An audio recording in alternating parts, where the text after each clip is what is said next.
Assalamualaikum warahmatullahi wabarakatuh. Alhamdulillah wassalatu wassalamu ala rasulillah wa ba'd.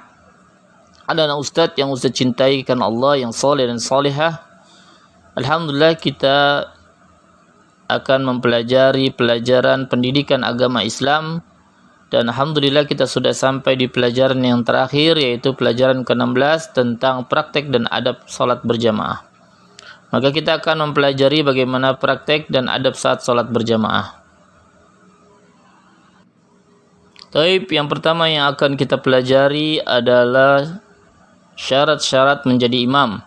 Di dalam sholat berjamaah selalu ada imam dan makmum sebagaimana sudah kita ketahui. Tidak boleh semua orang menjadi imam, melainkan ada persyaratan yang harus dipenuhi. Rasulullah SAW mengajarkan bahwa imam salat berjamaah di masjid haruslah laki-laki yang saleh dan mengerti ketentuan salat berjamaah. Laki-laki boleh menjadi imam bagi laki-laki maupun perempuan. Adapun perempuan tidak boleh menjadi imam bagi laki-laki. Perempuan hanya boleh menjadi imam bagi sesama perempuan. Lalu siapakah yang paling berhak menjadi imam di antara para laki-laki yang ada? Yang pertama adalah orang yang paling baik bacaan Al-Qur'annya. Sebagaimana Rasulullah SAW bersabda, ya umul qawma aqra'uhum li kitabillah. Hendaklah yang menjadi imam dari suatu kaum adalah orang yang paling baik bacaan Al-Qur'annya. Sahih riwayat Muslim. Yang kedua, orang yang paling memahami agama Islam. Rasulullah SAW bersabda, fa in kanu fil qira'ati sawa'an fa'lahumuhum bis sunnah. Jika bacaan Al-Quran pada jemaah sama baiknya, maka yang menjadi imam ialah yang paling mengetahui tentang sunnah. Hadis sahih riwayat Imam Muslim. Yang ketiga, orang yang paling dahulu hijrah atau masuk Islam. Fa in kanu fi sunnati sawa'an faqadamuhum hijratan. Jika pengetahuan para jemaah terhadap sunnah sama, maka yang menjadi imam ialah yang paling dahulu hijrahnya. Sahih riwayat Muslim. Yang keempat adalah orang yang paling tua usianya. Bagaimana sabda Rasulullah sallallahu alaihi wasallam, "Fa in kanu fil hijrati sawa'an fa aktsaruhum sinnan." Jika para jemaah sama dalam hal hijrah, maka yang menjadi imam ialah yang paling tua usianya. Sahih riwayat Muslim. Dan yang terakhir, yang kelima adalah yang diutamakan adalah tuan rumah atau penduduk setempat. Sebagaimana sabda Rasulullah sallallahu alaihi wasallam, la ya'ummanna ar-rajula fi ahlihi wala fi sultanihi wala ya'ud fi baitihi ala takrimatihi illa biidnih. Janganlah seorang tamu menjadi imam bagi tuan rumah bersama keluarganya atau di daerah kekuasaannya, dan jangan pula duduk di permadani milik tuan rumah kecuali atas izinnya. Sahih riwayat Muslim. Ahmad, nanti istirahat kita main bola yuk. Siap, tapi sekarang dengerin Ustadz dulu. Nanti kita dimarahi sama Pak Ustadz.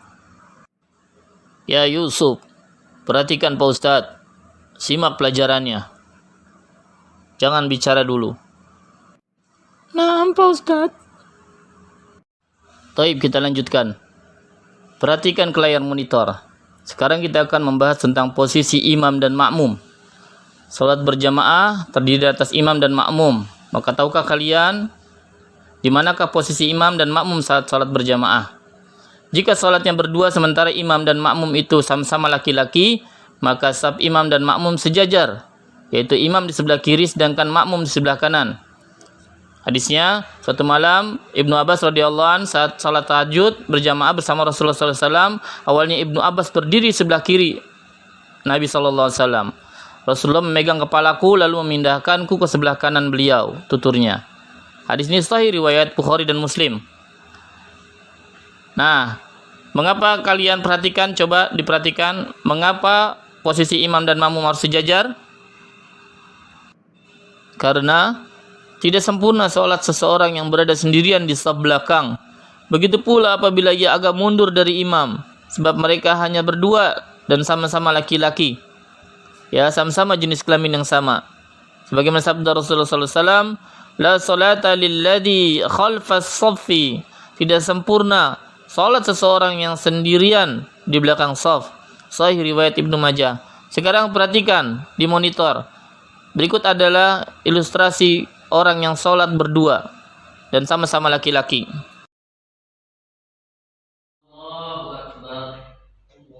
Taib, ini adalah posisi ketika imam dan makmum hanya berdua saja dan sama-sama laki-laki.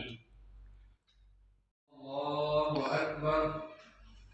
Taib, ini jika sholatnya berdua sementara imam dan makmum berbeda jenis, ya, maka imam berdiri di depan makmum, sebagaimana hadis Anas bin Malik radhiyallahu anhu pernah menuturkan, wa aqamal mar'ata khalfana, dan Rasulullah menempatkan wanita sholat di belakang shaf kami, yaitu laki-laki. Sahih riwayat Imam Muslim. Taib, ini adalah posisi yang ketiga jika sholat jemaah dilakukan lebih dari 2 orang dan mereka semua laki-laki, maka imam berdiri di bagian depan dan di tengah-tengah shafnya para makmum. Jadi imam berada di depan, di tengah-tengah, kemudian di belakang semua makmum berdiri di belakangnya. Dan ini adalah posisi yang terakhir, yaitu jika ada 2 orang laki-laki dan 1 wanita, imam berdiri sejajar dengan makmum laki-laki, sedangkan makmum wanita berada di belakang keduanya. Taib, itulah posisi dan letak imam dan makmum ketika berjamaah. Taib, berikutnya yang perlu kita perhatikan dan ketahui adalah adab sholat berjamaah. Dalam pelaksanaan sholat berjamaah hendaknya kita memperhatikan adab-adab berikut ini. Yang pertama adalah pergi ke masjid untuk melaksanakan sholat berjamaah, sebab langkah kaki kita dari rumah ke masjid dihitung sebagai pahala. Rasulullah Shallallahu Alaihi Wasallam pernah berpesan kepada Bani Salamah, wahai Bani Salamah, tetaplah tinggal di pemukiman kalian, sebab langkah kalian di masjid akan dicatat sebagai pahala. Hadis ini sahih diriwayatkan oleh Imam Muslim. Yang kedua, berjalan dengan tenang ketika menuju masjid. Ketika melangkah menuju masjid, hendaknya mendahulukan kaki kanan sambil berdoa keluar dari rumah. Rasulullah sallallahu alaihi wasallam bersabda, "Idza ataitumus salata fa'alaikum bis-sakinah." Jika kalian hendak pergi ke masjid untuk salat, maka berjalanlah dengan tenang. Hadis sahih riwayat Bukhari. Berikutnya yang ketiga yaitu salat tahiyatul masjid. Tiba di masjid hendaknya salat sunat tahiyatul masjid terlebih dahulu, yaitu selama belum iqamah dan pada waktu yang tidak diharamkan. Yang keempat, segera melaksanakan salat jika telah iqamah. Apabila iqamah sudah dikumandangkan, maka tidak boleh lagi mengerjakan salat sunnah. Rasulullah sallallahu alaihi wasallam bersabda, "Idza uqimatis salatu fala salata illa al-maktubata." Jika telah iqamah, maka tidak ada salat, ya, tidak ada salat lain selain salat fardu. Sahih riwayat Imam Muslim. Yang kelima, berusaha berada di shaf yang utama, yaitu shaf yang paling depan bagi laki-laki dan shaf yang paling belakang bagi wanita. Yang keenam, merapikan shaf agar rapat dan lurus. Kemudian yang ketujuh, sutrah imam menjadi sutrah bagi makmum. Jika ada yang melintas di hadapan kita, maka kita tidak wajib untuk melarangnya. Adapun imam, jika ada yang melalui imam, maka imam wajib untuk melarangnya. Kemudian yang kedelapan, dianjurkan agar bacaan imam tidak terlalu panjang agar tidak memberatkan makmumnya. Kemudian yang kesembilan, yang terakhir adalah makmum yang terlambat langsung mengikuti gerakan imam. Setelah salam barulah ia menyempurnakan sisa rakaatnya. Itulah adab-adab dalam salat berjamaah. Berikutnya kita akan bahas yaitu tentang hikmah salat berjamaah. Salat berjamaah mengandung banyak hikmah dan manfaat bagi kaum muslimin yang mendirikannya. Di antaranya adalah sebagai berikut. Yang pertama adalah melatih ketaatan beribadah sehingga keimanan akan terus bertambah. Yang kedua, melatih hidup disiplin. Ya, disiplin waktu, misalnya segera bangun untuk salat subuh. Kemudian juga melatih disiplin dalam adab berjamaah. Misalnya segera mengisi shaf yang kosong dan memberitahu imam jika lupa atau salah menghitung rakaat. Kemudian yang ketiga, melatih hidup bermasyarakat. Salat berjamaah akan menambah teman yang saleh dan mempererat hubungan silaturahim dengan sesama muslim. Dahulu, setelah selesai salam, Rasulullah SAW menghadap ke arah jamaah salat. Beliau memperhatikan setiap sahabat yang hadir.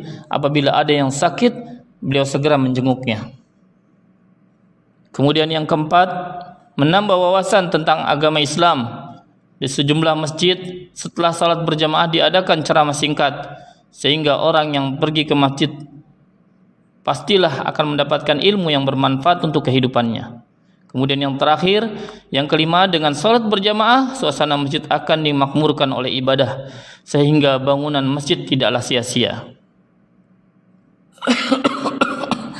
Aduh, itu saja yang bisa dapat Ustaz sampaikan. Kurang lebihnya Ustaz mohon maaf.